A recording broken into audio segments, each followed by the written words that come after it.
you know the song, and wahala, where we begin see. Hello listeners, and welcome to this edition of the program Presidential Aspirants Live. In an effort to create the much talked about level playing field, the Liberian Broadcasting System thought it necessary to host this program on a daily basis in order to accommodate all the presidential aspirants in the ensuing elections slated for July 19. I'm Janet Johnson along with Winston Mombo and Baba McGill, your presenters. Our guest on the program today is Professor Alhaji G.V. Kromah. He is the standard bearer of the All Liberian Coalition Party, ALCOP. Welcome to our studio, sir. Thank you very much. Mr. Kromah, could you briefly tell us a little about yourself and what you stand for? Well, firstly, we are very pleased to be here and very much touched by the physical condition of the ELBC studios here. Deplorable condition, and I'm so touched by it that we have to reprioritize the reestablishment of an effective broadcast radio and television station.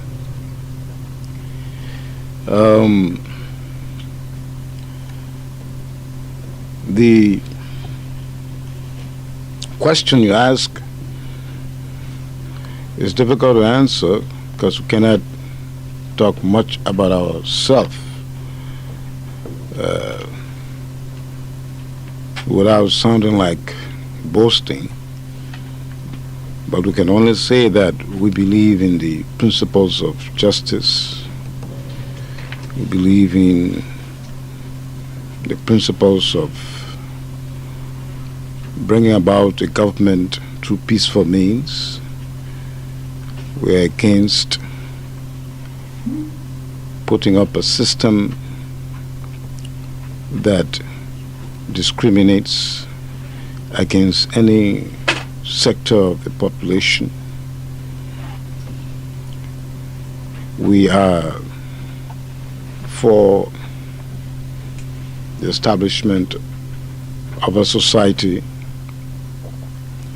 that guarantees security and freedom, and we belong to a party that embraces all of these principles and philosophies, and therefore we are happy that the party has been accepted by a broad spectrum of the Liberian electorate, and therefore we look forward to the challenge of the management of the government with the support of the people.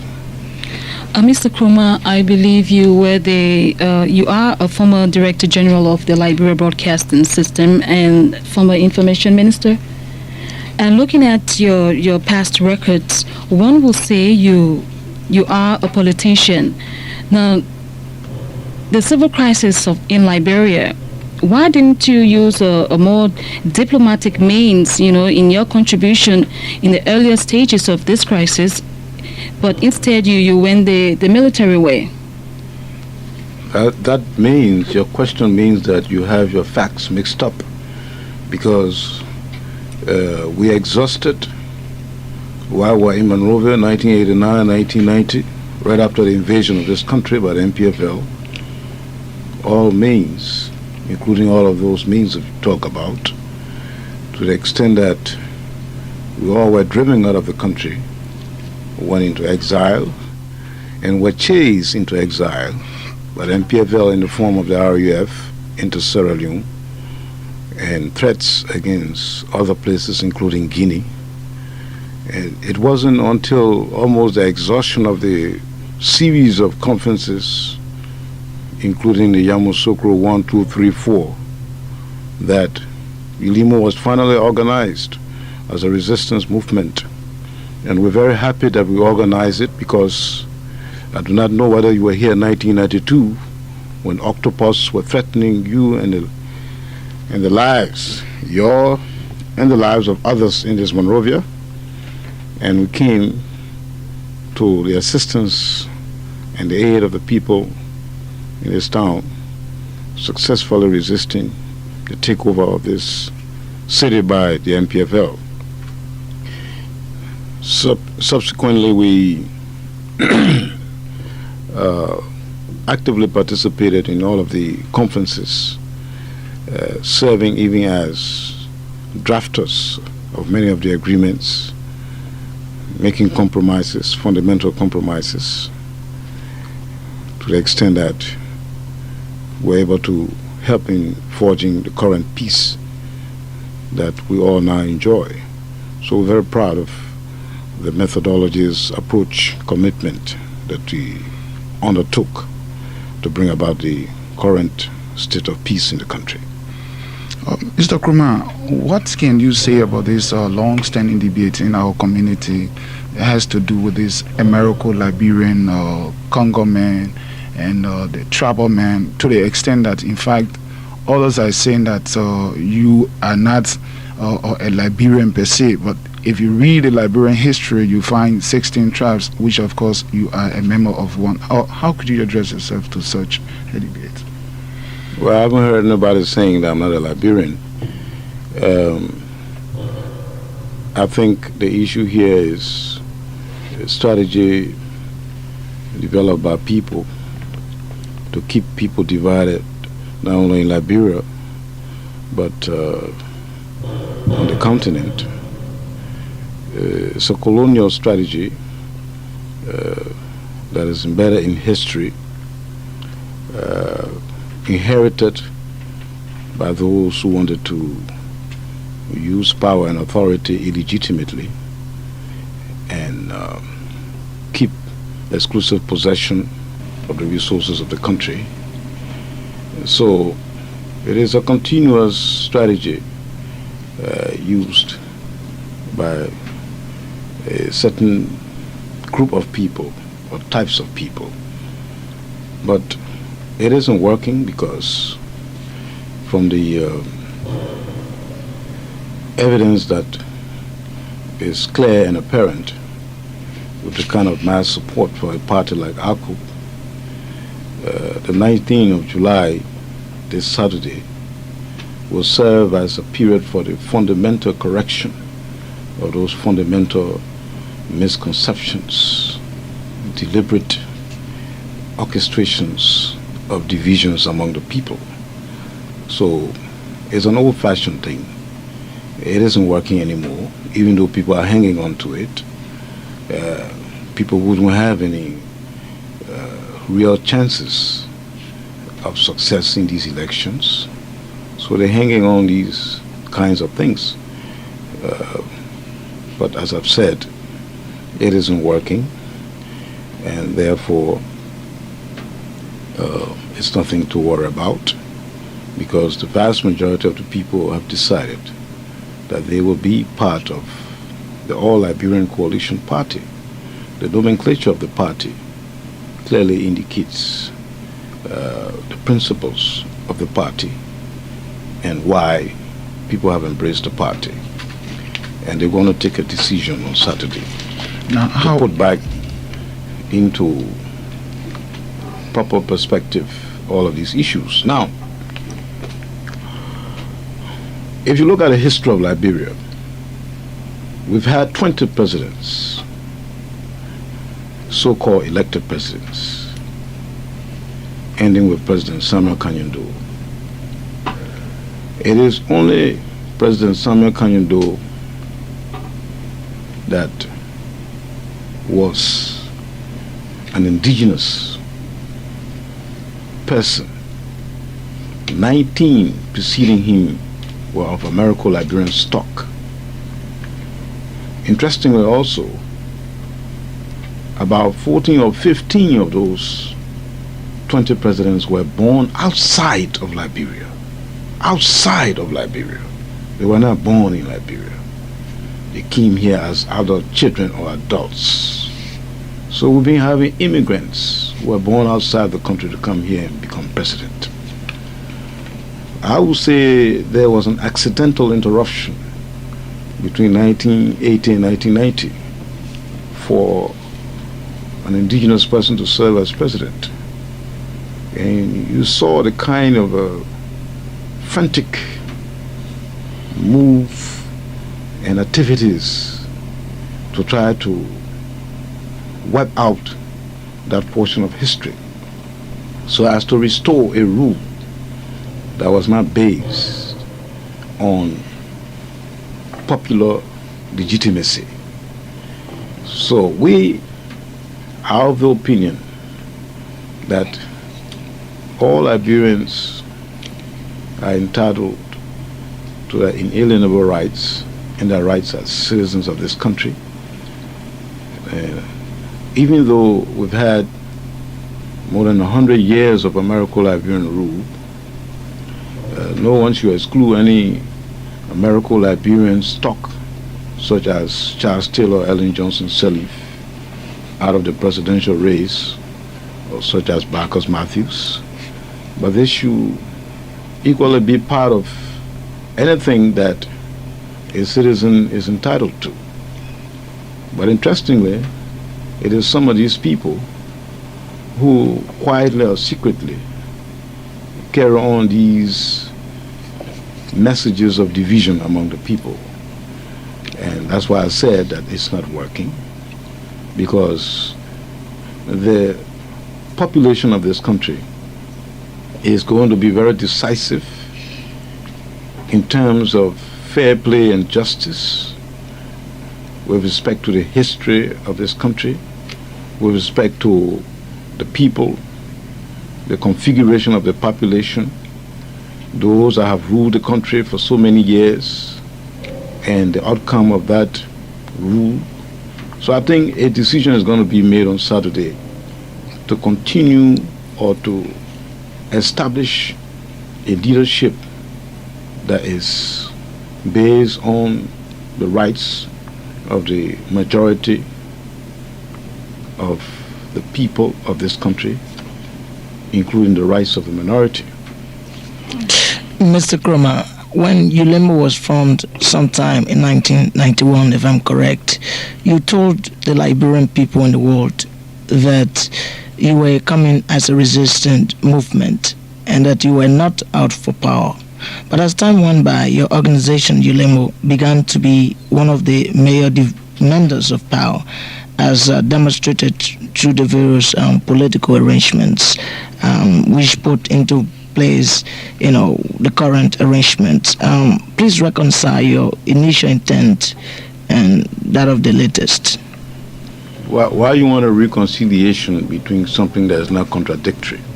You just said that we started as a resistance movement. Resistance to what? Resistance to forcible taking over of power.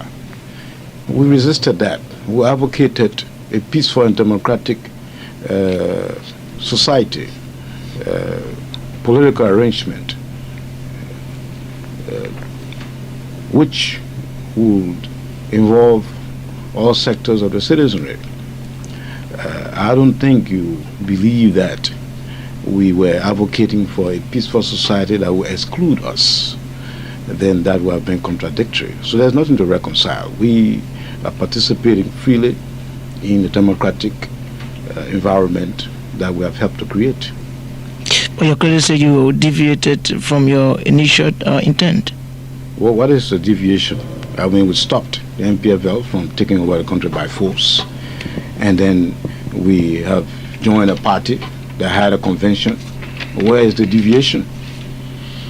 Well, we would like to apologize to our many listeners for not being able to receive any calls today due to technical problems. We won't be receiving any calls today since our phone is completely down. We have another reporter in studios with us today, Bokari Musa. I think he has a question. Honorable quite recently, Lofa politicians resolved to support a presidential candidate hailing from Lofa County. But unfortunately, all of those that made the promises belong to different parties. How sure are you that these people meant exactly what they say? Well, I don't think they were forced to say anything, and they seem to be people of credible standing. They made public statements in an open place, at an open forum, so they stand to be judged by the population. And in any case, they are opinion leaders, but they are not. They do not constitute the totality of individual votes. So we are sure of the votes of the people in Lofa County, just as in the other counties. So it is a question of proving one's credibility or not. Mr. Kromah, granted that come July 19, you are declared winner, what kind of government do we expect to see on the ALCOP-led leadership? Well, the first thing is that we have become the only party to clearly prioritize security. And security must be a natural priority in any setting, especially Liberia, given the war and given the impact of the war on Liberia and Liberians and the West African sub-region. Therefore, we have prioritized a government security system that will prevent the reoccurrence of the type of invasion or war activities that were brought into the country. And we do have the capacity among our membership, as was proven in activities prior to ALCOP, and therefore that would be number one priority, and we're very serious about it, and we believe that we are the only party that can provide the necessary security balance that will guarantee all other forms of activities in the country. Secondly, we will prioritize, as part of our platform, the development of consciousness against injustice in the society. The bringing about necessary awareness among the people of the advantages of the war and the need to realize that we have no alternative but to coexist as one nation and as one people. That has to be embedded in the minds of the population through various communication strategies, radio, television, dyadic communication, face-to-face, and other forms, so as to establish a mat that will serve as a foundation, springboard for all other types of activities. Then, of course, the establishment of a government of inclusion will be next on the agenda. We, as an ALCOP government, see the country as one people, and notwithstanding the differences as expressed in establishment of various political parties, we feel that we are all the same, and we feel that a victory for ALCOP is a victory for sanity, for security, and for progress. And therefore we include everybody. We ask various political parties to nominate people for the cabinet, for the judiciary, and other public offices. And then we'll move on to the rehabilitation of public infrastructures and the provision of basic public services, including electricity, water supply, because a lot of these things have been destroyed. These are the immediate concerns of the ALCOP government. Then from there we will get into the mid-range activities of consolidating the gains of the first period in terms of security, in terms of consciousness against injustices, in terms of establishment of government of inclusion, rehabilitation of public services, and restoration of public services and rehabilitation of public infrastructures, into a full-scale implementation of the economic programs, which will include what we consider compartmentalized privatization of parastatals, public corporations, where certain departments of public corporations will be given out to investors on a franchise basis, so as to avoid a psychological collapse of the public corporations, because Liberians are always afraid that when you're going to privatize, they all will be out of jobs, and especially those at the top. So we will retain the public corporations as regulatory agencies, but their effective service departments will be privatized on a contractual basis so as to improve efficiency. We also going to encourage small-scale industries being established based on the incidence of raw materials that we have in the country. It's very strange and amazing that you export logs out of this country and you even have toothpicks produced, manufactured in Liberia. Toothpicks, that is so elementary. You have rubber being exported out of Liberia, and you don't even have the manufacturing of rubber bands to put around the $500 Liberian dollars. I mean, this is a shame. So we don't want to go into utopia, some big manufacturing type of package, but the basic things that can come out of the resources that we have here will be encouraged. And those things that look so simple, so basic, are those that coagulate to provide the basis for bigger employment, bigger labor, increased income, purchasing power for the average person in the society. So we are going to be concentrating on that type of economic program. We're going to emphasize efficiency in government. There's a legacy of laziness that has been imposed on succeeding generations from the Americo-Liberian culture, saying that they came to rest at the beginning of the establishment of the nation.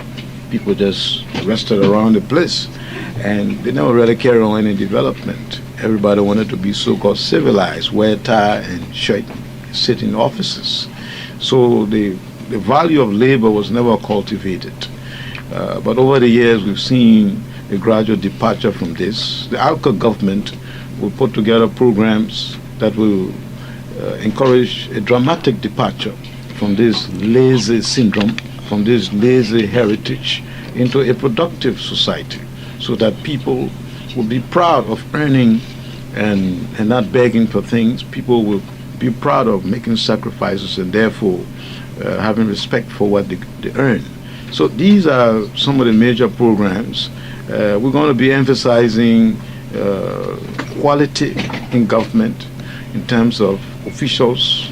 We're not going to have people at assistant director levels, everybody receiving presidential appointments. No, that was a strategy to try to bypass the public civil service system, which helped to corrode and erode efficiency in the government. So we're going to strengthen the civil service system, where we will provide for professionals who don't have to be appointed by the president in order to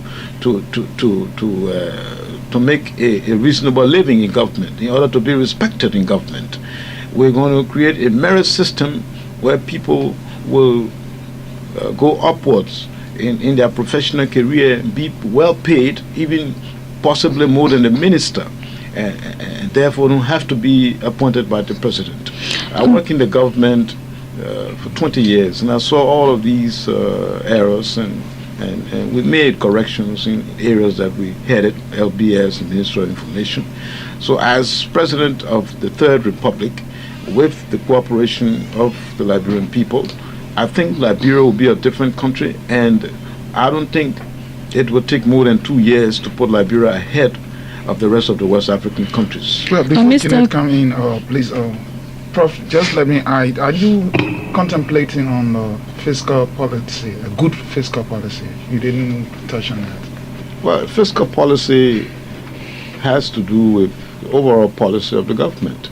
If you are talking about efficiency, certainly includes fiscal policy, because efficiency means proper management, maximizing the profitability, the gains of resources, whether human or otherwise. Economically, we stand a very good chance. We have a very good history of open door policy and laissez-faire type of economic program here, and there's a psychological confidence in Liberian business environment, so we can quickly recover economically. So we're going to emphasize what we've talked about: privatizing, compartmentalized privatization, a small expansion of small-scale industries, and you see a movement, a gradual movement away from government employment by people voluntarily into areas where they see their income higher. And when that begins to happen, government will automatically be trimmed. And then when you deploy the meritorious system of professionals working for reasonable pay, you will have to exact and demand from them efficiency, productivity.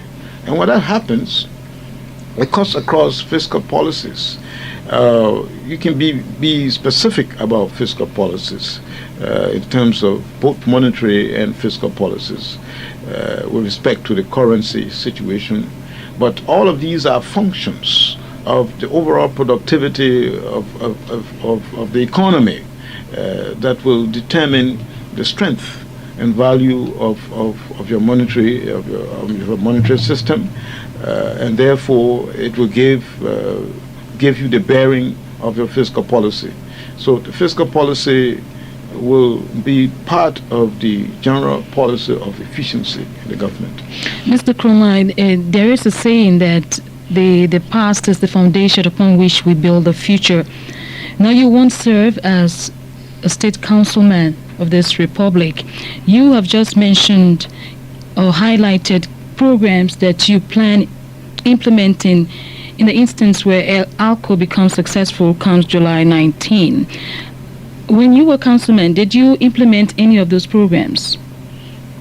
Yes, I mean, for example, here at LBS, a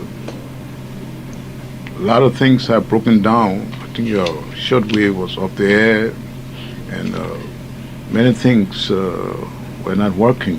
I think you were even operating on an exciter in place of a transmitter. I don't know whether that has changed, but a lot of moves were made to try to replace those broken equipment and try to upgrade it at least to a reasonable level.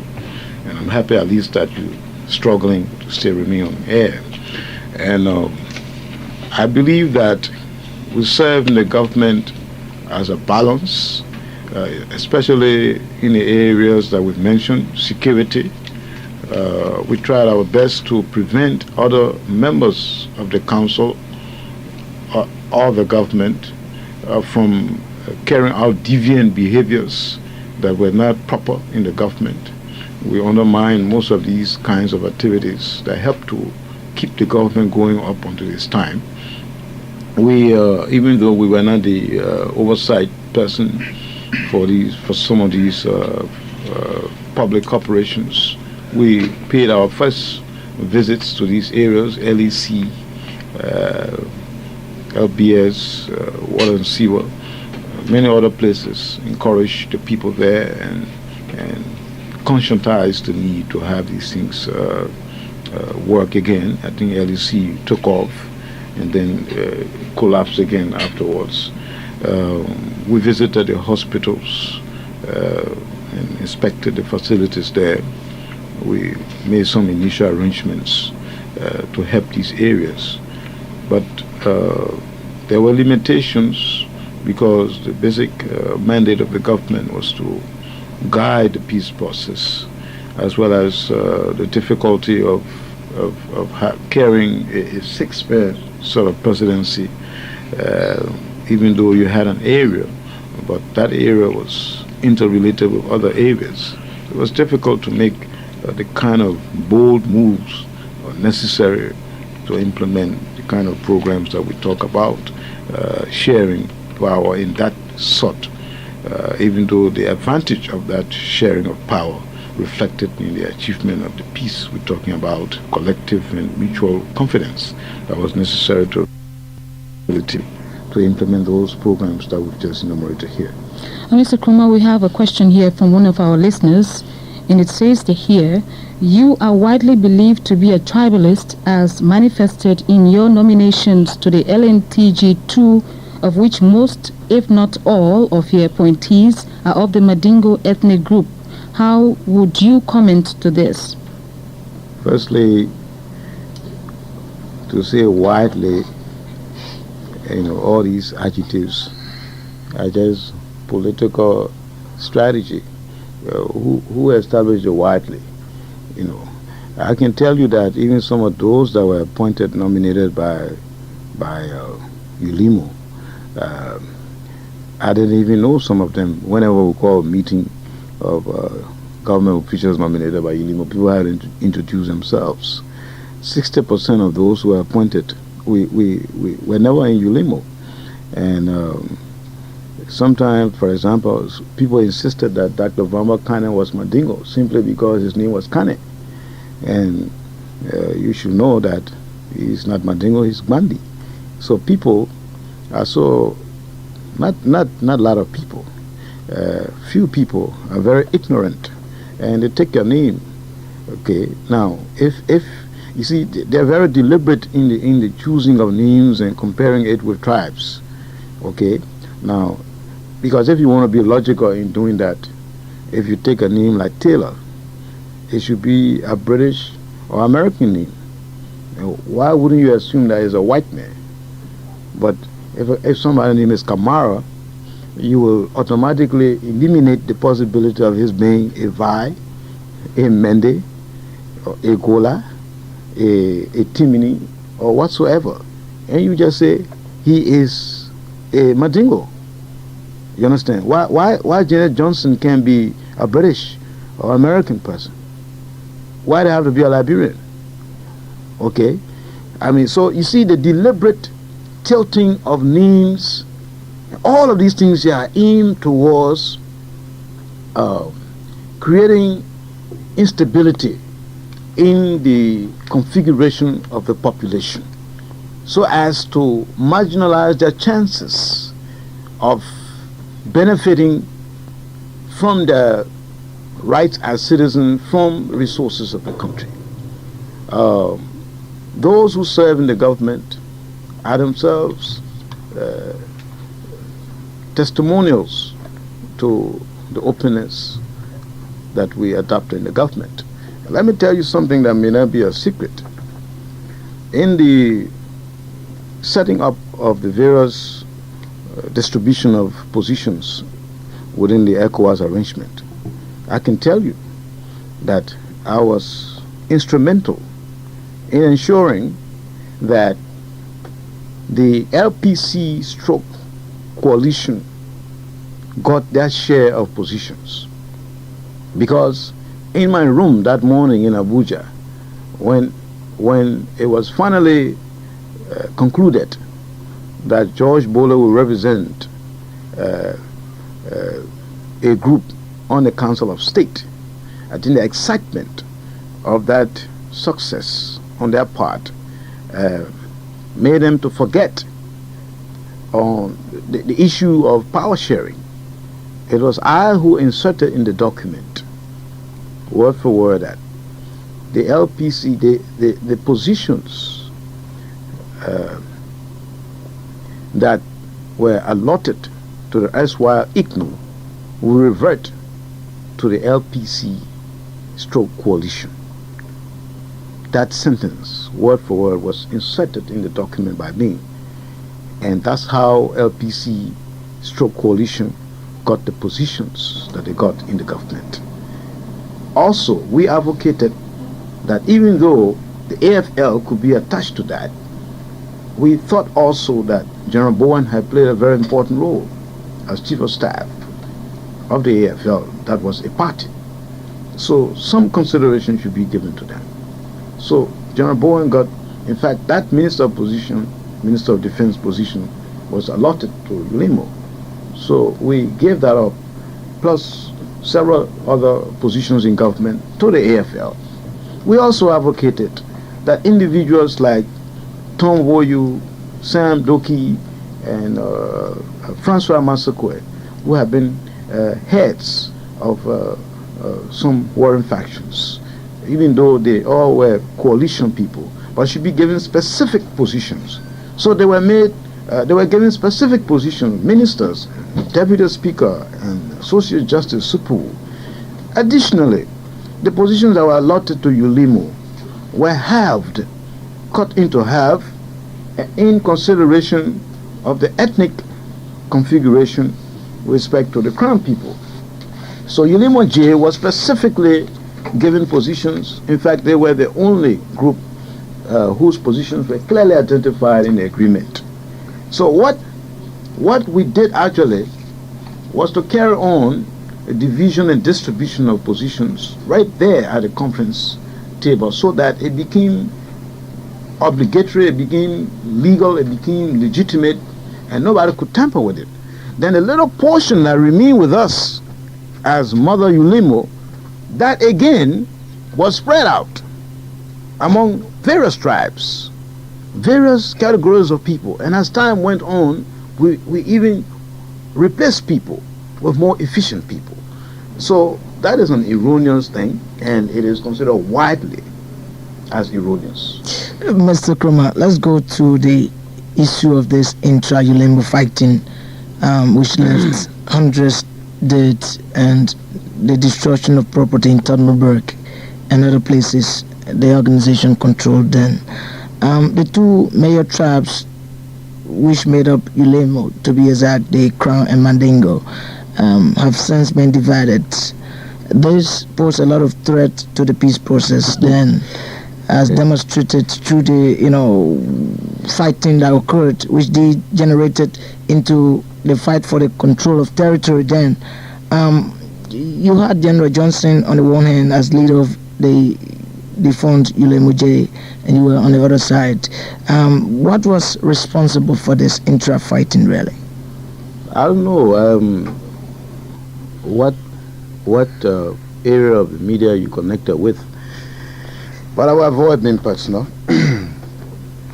But as a professional journalist, you should have also cited the public declaration by Mr. Taylor during the April 6 crisis, when he was apparently disappointed that people of the Crown tribe were not being grateful to him, were not being appreciative.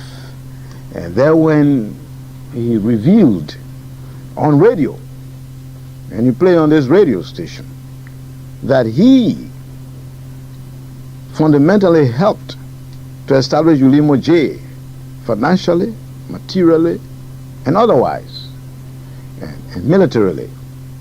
That statement was never reported, and so you can see why this thing went on. It was a successful undertaking by the enemy group, military group, the MPFL, to try to destroy the resistance movement of ULIMO by causing a split. And people can be tempted. So that was the basis of the split, and it is part of the ongoing strategy that we talk about, importing indigenous people against one another, importing tribes. You saw what happened between the Gio and the Crowns, and Taylor came and said he was helping to redeem, quote unquote, the Gio people against the crowns, but we saw that sooner than later the leaders of the Gio and Mano people got missing in NPFL territory, and there's a clear irony that you're trying to redeem the people by making them to disappear. And so that's why people like Prince Johnson immediately came to the realization that they were being used. So this strategy of using one tribe against the other, okay, is the foundation, is the bedrock of the culture perpetrated by people like Taylor. Okay, and so he confessed that he went between the Crowns and the Mandingos. And incidentally, even though those two tribes were the predominant tribes in ULIMO, you know, no tribe is large enough to organize any warring faction here. So there were other tribes in both ULIMO and ULIMO J. But essentially, just like the people who were fighting each other before, the Guilds and the Crowns, realized that they had to reconcile. They had to reconcile. The Crowns and the Mandingos have reconciled to the extent that ALCOP today has a very large Crown membership, very active and large Crown membership. In fact, ALCOP has more Crown people than any Crown-oriented party will have. Mr. Kromah, you just mentioned that during the April 6th fracas, Mr. Taylor confessed that he was instrumental in the split that occurred within the ULIMO faction. But yet we saw you linking up with the NPFL during this April 6th, linking up with Mr. Taylor. Do you regret, coming together with Mr. Taylor during the April 6th fracas? There was not a linking up with Mr. Taylor. You understand me? And we have to live with these propagandas that are built up and encouraged and pushed. People were attacking people, and therefore you had a right to defend yourself. It's just like when somebody gets up and say the warlords, okay, for propaganda and political reasons, they say warlords. You know very well that we didn't invade this country. We organized ULIMO and stopped the NPFL.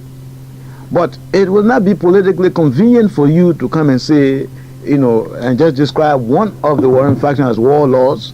Then people will praise ULIMO, and therefore you, as a political opponent, you feel that this will be giving advantage to ALCOP or to ULIMO. So you just try to bunch everybody in this warlord situation, and that doesn't work. It hasn't really worked. So it's the same as trying to say you link up with Taylor. You understand? The entire government was there, the six-man council of state. Okay, if it's a question of linking up, then everybody was linked up.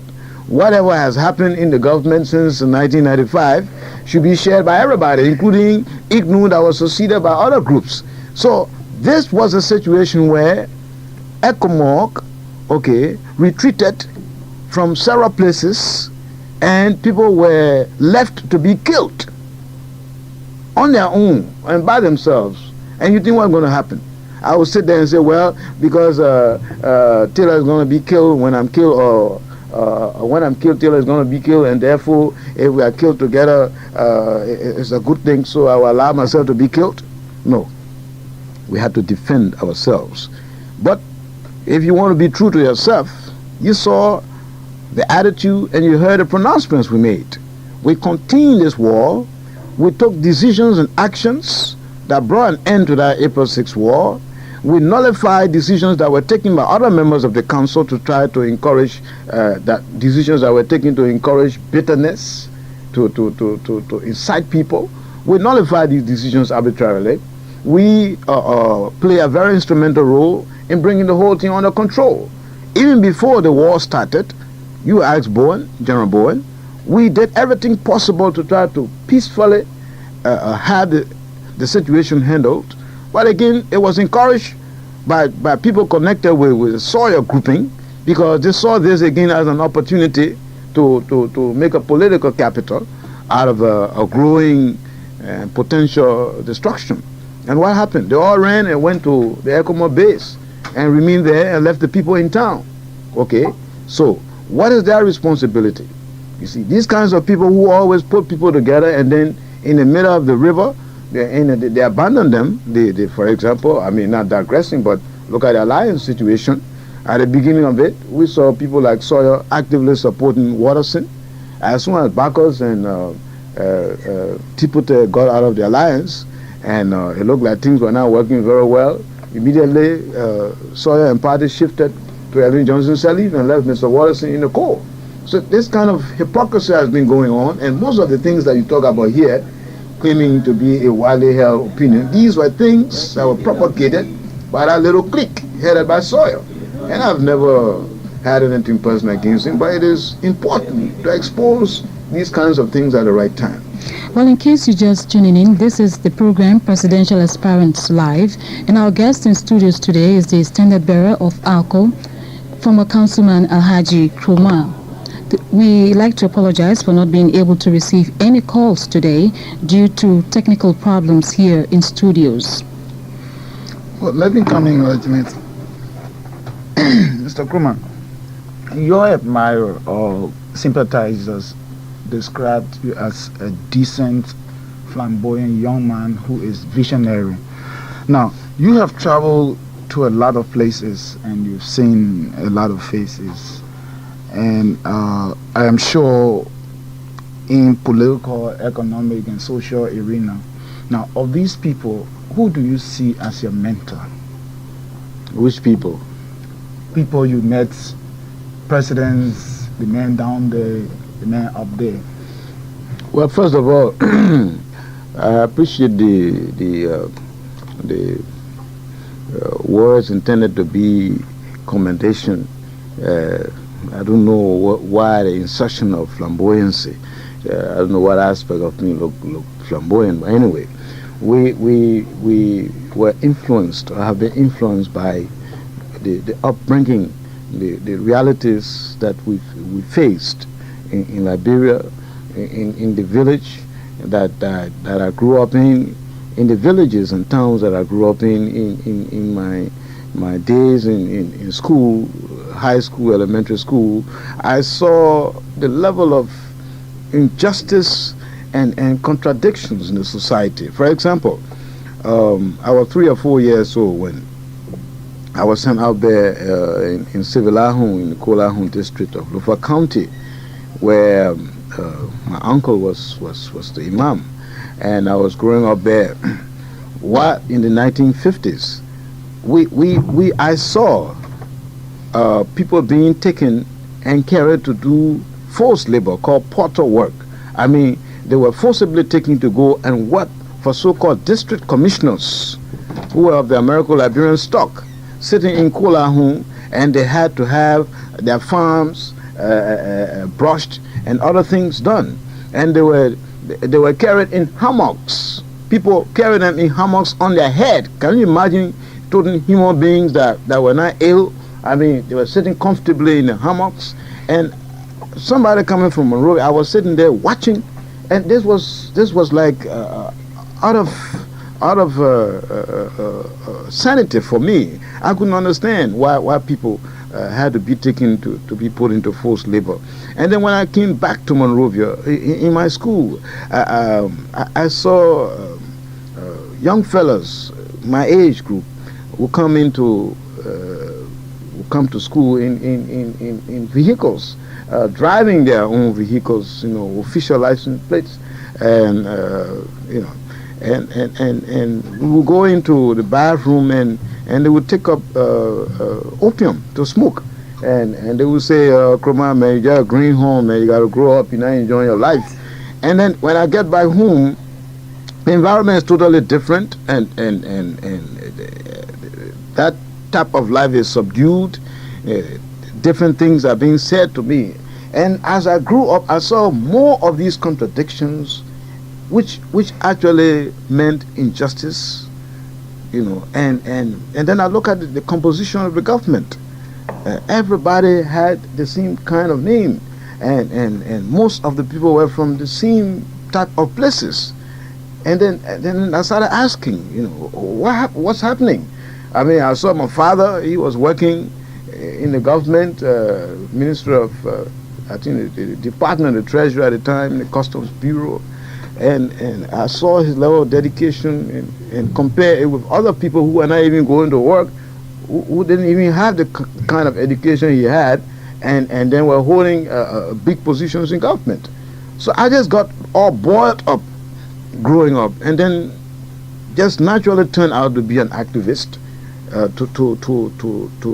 to resist this type of reality, bad reality in the society. And so that was the beginning.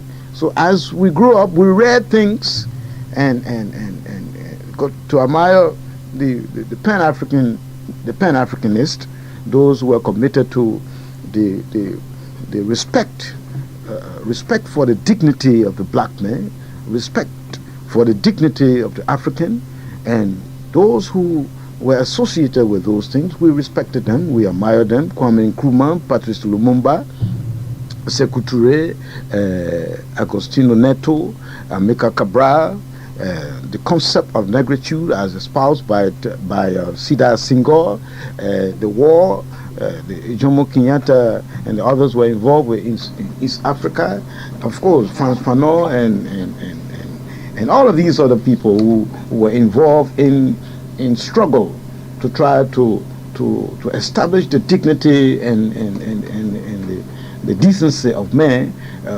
coincided with the kinds of things that were naturally imposed on me growing up. And that's why later on at the university, when I saw some of the professors coming and they were preaching communism and they were preaching socialism and the other type of things, I didn't have problem with the concept of people needing to be equal.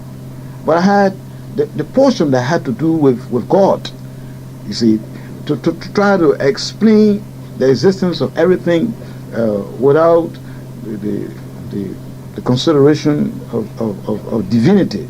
I had problem with that, and therefore I had problem with the whole concept of communism. Okay, so this is how we grew up, and this is how we developed the philosophies and values that we follow today, and that's why we feel that we're committed to a just society, a society that respects the African, the black man, the right and potential of people to develop, to fulfill their own purpose of existence. Mr. Kromah, we have barely 5 minutes to go on this program. We would like to know, in case ALCOP becomes successful July 19, what are your plans for those who committed war crimes against the Liberian people? We don't have plans against things that have not been enumerated in the ECOWAS agreement. To the contrary, we have plans for reconciliation, because when you talk about war crimes, there will be nobody left out of this country here.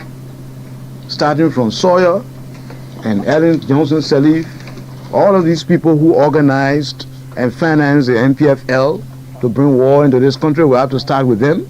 We have to investigate how Taylor managed to escape from the federal prison in the United States, whether he was helped by the government of the United States or not, because we have to also find out who assisted in the bringing and facilitating of these arms and recruitment of people to come and bring war into this country.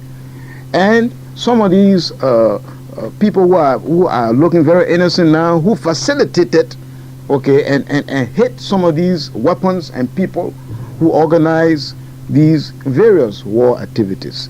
So when you start, as we say in Liberia, when you haul rope haul bush, so we want to leave that and go ahead with what ECOWAS has put together, with the spirit of reconciliation and forgiveness, so that we will concentrate on what is common and positive to all of us. I think Bakari Musa has a final question. Yes, I want to take you back to the campaign tour recently in Bon County. we observed that a group of ex-fighters of the National Patriotic Front of Liberia presented you a statement in support of your leadership. You also complained that they have been abandoned. If, for example, you happen to win the forthcoming general presidential elections, what do you have in package for them?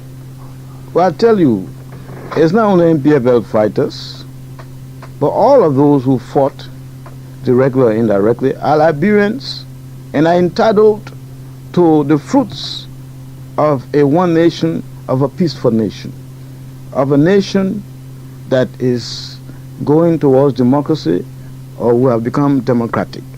So we consider everybody, including Mr. Taylor, as part of our assistance package, security, to benefit from the security that will be provided by the ALCOP government. We are not going to discriminate. We don't have the ability to hate. Personally, I do not have that ability to hate. So I wasn't very surprised when I saw MPFL young people coming, presenting statements in Nima County, in Bong County. This wasn't the first time. They have been leaving the MPFL and joining ULIMO before the disarmament. But I think that they believe that we are sincere and that we did not, one day nobody ever heard that we gave orders to execute anybody in ULIMO. And they know that in NPFL people used to be executed 10, 15, 20 at a time. And when I saw these ex-fighters, I myself, I was very much touched by the deplorable conditions they were existing. But I felt that the time was too short to do anything between that time and election time. So we have a package that is not too specific for any one group, but we provide general opportunities for all categories of Liberians to be able to benefit from the new society, from the new environment and the new nation that will be put forth by our collective decision. And as former Councilman Alhaji G.V. Kromah, he is the standard bearer of the All Liberian Coalition Party. He's been our guest in the program today, Presidential Aspirants Live. Again, we'd like to apologize to our many listeners for not being able to receive any calls today due to technical problems here in studios. A repeat broadcast of this program comes on at 9:30 tonight. You may also join us tomorrow morning at 9:30 for another edition. On behalf of my colleagues Winston Mumbo, Bobo McGill, and Janet Johnson, thanks for listening.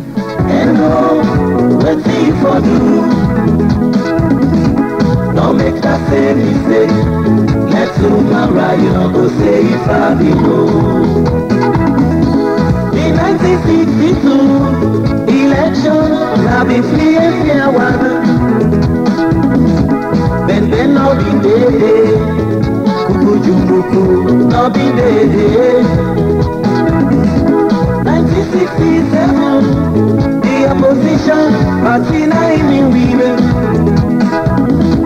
But 1973 election, problem in the day. The opposition party been boycott the election, and we all remember it then we be happy. So let we change the way, so that we not go make the same mistake. And the next election, we dey come for we not alone. How long we consider, and we consider well. We all get to join us, so that Salon go before.